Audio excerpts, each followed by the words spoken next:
about Women's History Month with one of New York's very own. Behind every good man, well, they say there's an even greater woman, right? That's right. And that's definitely the case with Ingrid Lewis Martin, the Brooklyn native who serves as the chief advisor to Mayor Adams. Just last month, Ingrid Lewis Martin was presented with a Lifetime Achievement Award in Albany, and she's taken time out of that busy schedule to join us on the last day of Women's History Month.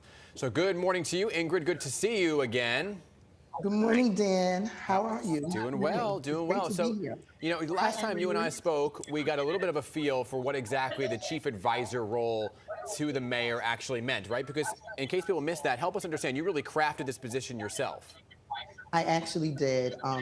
As you know, the mayor and I have been together for almost 40 years. And throughout our journey, he always knew he wanted to be mayor, and we decided that we would work on it together. So we had to sit down and figure out what role I wanted to play in the administration. And we came up with a new role, a unique role, and I love it. So as the chief advisor, I get to work on so many projects that affect everyday New Yorkers.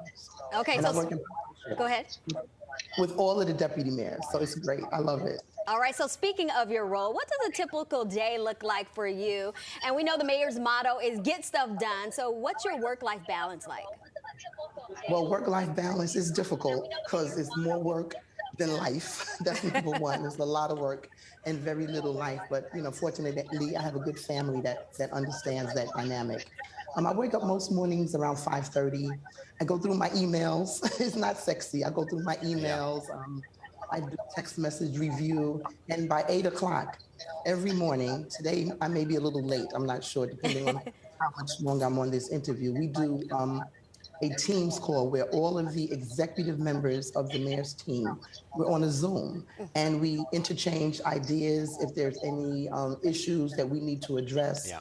Specifically, you know, related to getting stuff done. That's what we do every single day. Exactly. We'll make sure.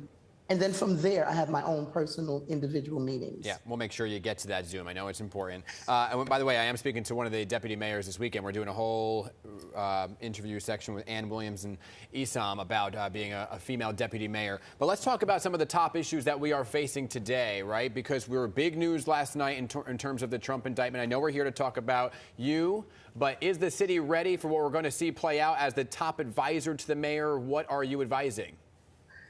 I'm advising for the DA to do his job and let the mayor do the mayor's job. So we will not be engaged in that. I'm having coffee, Dan, in my Pixie cup. Oh my gosh, how'd you get that cup? We don't let those out of the building. How'd you get that? What did you say, Dan? How'd you get that cup? We don't usually let those go. The last time I was on Inside Politics, you gave me a Pixie cup. Right, there you go. Oh, we love it. Okay, so speaking of getting stuff done, New York is facing a gun violence epidemic and a migrant crisis as well as healthcare inequity. So as the mayor's advisor, how do you help him tackle all these ongoing issues? Well, you know, we work very closely with our partners in Albany. And we tell the mayor, we need to go to Albany, and we did that last week with the mayor, and we need to speak to our colleagues, his colleagues specifically, as well as staff level colleagues. And we need to explain to them that we need help. We need financial help from Albany as well as from the federal government. Yeah. We need them to partner with us. We tell the mayor to just keep people engaged so that they understand the dynamics that's going on in New York City. Because once the elected officials who represent New York City specifically understand the crises, they will step up and they will help us. So that's part of what we do. And you were just in Albany. You took me there, right? So help me understand what you got out of that trip to Albany. I know things are still being negotiated. Anything going in the way you'd like it to? Well, yes. Last year, we had great successes in Albany.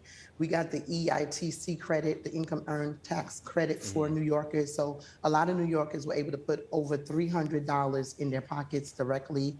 We got the child care benefits so that New Yorkers who normally would pay $50, $60 a month are now paying $10 a month. We had a lot of successes in Albany last year, and we have a lot of successes coming this year.